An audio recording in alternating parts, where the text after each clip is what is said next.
Oui. Ma chérie, s'il te plaît, on t'ennuie. Parle, on s'ennuie. Parle vite.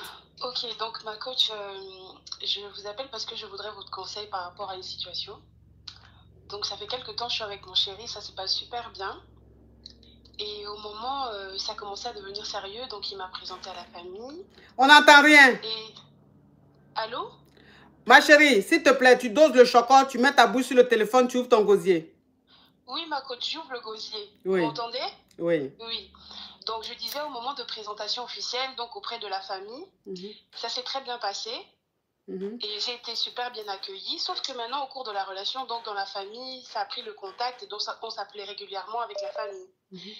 Sauf que dedans, il a sa tante qui à chaque fois qu'elle me voyait, elle me lance souvent des pics, genre un peu les histoires de belle famille, là où il faut souvent un peu embêter la belle-fille. Et sauf qu'à côté, elle est mariée. Et donc, son mari, de temps en temps... Donc, c'est qu'on va faire... Attends, ma chérie. C'est qu'on va faire, on va couper... On va couper sur TikTok, on relance. Hein, la team TikTok. On coupe et puis on relance. Oui, j'ai coupé. Parce que déjà même c'est restreint. Donc je coupe pour que vous puissiez envoyer des demandes. Je reviens dans 1 minute. C'est mieux, je coupe et puis je relance. Ce live là même est restreint. Et puis on n'entend pas bien, les gens n'arrivent pas à monter. Les gens n'arrivent pas à monter. Depuis là, on est bloqué. On est bloqué à 28 000 personnes connectées. Donc ça veut dire qu'il y a des gens même qui n'arrivent même pas à avoir accès au live. Comme c'est restreint. Donc je vais éteindre. Et puis je vais rallumer. Oui, ma chérie, parle. Ok. Donc, je disais que sa tante me lançait souvent des pics. Et son mari à côté regardait. Moi, je ne répondais pas. Et quelques temps après, le mari a commencé à m'écrire en me disant que faut pas suivre ça. En fait, il m'écrivait régulièrement. Et le mari de qui? De la tante de mon chéri. Oui. Oui, moi, je lui ai fait comprendre que moi, il n'y a pas de souci. Moi, je connais ces choses-là. Moi, je gère. Je reste polie. Et donc, il n'y a pas de problème. Sauf que de plus en plus, les messages deviennent réguliers parce que c'est les bonjours, comment tu vas, et tout et tout. Et donc, moi, c'est une situation qui me met mal à l'aise parce qu'à chaque fois, il veut savoir comment je vais. Je me dis que là, je dois en parler à mon chéri ou il faut juste que je continue de faire semblant avec son mari parce qu'il est vraiment très insistant. Donc, ça veut dire que le mari à la tante de ton chéri est fan de toi. Je ne sais pas si c'est ça, mais il a remarqué que sa femme, à chaque fois, elle me taquine. Oui, parce que sa femme le connaît. Oui. Ah, elle le connaît, c'est que c'est un bandit. Ah, donc je ne sais pas comment faire parce qu'il est vraiment très insistant. Là, il demande maintenant à se voir pour parler.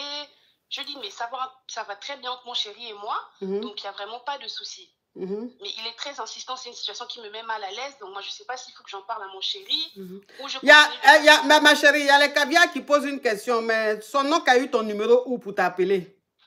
Parce que c'était pendant la rencontre avec la famille. C'était des présentations où il me présentait en tant que sa copine. Et je ne sais pas dans la foulée, donc il y a eu des échanges de numéros. Donc je ne sais pas le monsieur, je ne m'écrivais pas avec lui. Mais sinon, je m'appelle avec la famille, les cousines. On s'écrit de temps en temps. Maintenant, une fois, lors des festivités, des fois des anniversaires, je vois le monsieur. Et donc un jour, comme ça, il voit toujours comment sa femme me taquine. Il m'a écrit en me disant, oui, c'est elle. Voici, voilà, je t'écris bonjour. Je dis, ah, ça va, parce qu'on l'appelle tonton. Donc moi, je l'appelle comme ça. Et il est très, très insistant. Et moi, ça me met très mal à l'aise. Donc je ne sais pas comment gérer. Parce que mon chéri, lui, il ne remarque rien, il ne sait rien. Lui, il essaie d'essayer de m'apaiser. Parce qu'il essaie toujours de me défendre au mieux, mais c'est la famille. Donc moi, je ne veux pas forcément me mettre au milieu. C'est clair. Il est très, très c'est clair. Tu ne veux pas créer des problèmes dans la famille pour qu'on dise que tu es venu diviser la famille, les trucs comme ça. Oui, oui. Ça. Il est très proche de sa famille, vraiment impliqué. C'est vraiment quelqu'un de très familial. Et je ne veux vraiment pas semer la zizanie. Je ne veux pas être celle qui vient là. Surtout que c'est frais pour semer la zizanie, pour dire que oui, c'est elle qui est venue tout gâter. Donc, je ne sais pas. Ok, ma chérie, il faut en parler à ton fiancé. D'accord. Il faut en parler à ton fiancé parce que la femme du monsieur, elle ne se comporte pas comme ça dans le vide. Tu comprends? Elle sait, elle connaît son mari. Elle sait qui est son mari. Elle sait que c'est quelqu'un qui n'a pas de limite. Il n'a pas de retenue. C'est-à-dire le genre donc qui ne se respecte pas là, qui drague n'importe comment là. Elle sait que son mari est comme ça. Donc c'est pour ça qu'elle se comporte comme ça. Sinon, elle n'est pas méchante. Hein. Okay. Faut expliquer à ton fiancé. Voilà, faut expliquer à ton fiancé. Merci beaucoup. Vous êtes trop belle, je vous aime beaucoup, ma Merci, ma chérie. Je suis contente de passer sur votre live aujourd'hui. Merci, toi aussi, tu es très belle. Merci, tu es très, très, très belle, oui. Merci beaucoup, ma petite. Bisous. Un bisou, oui.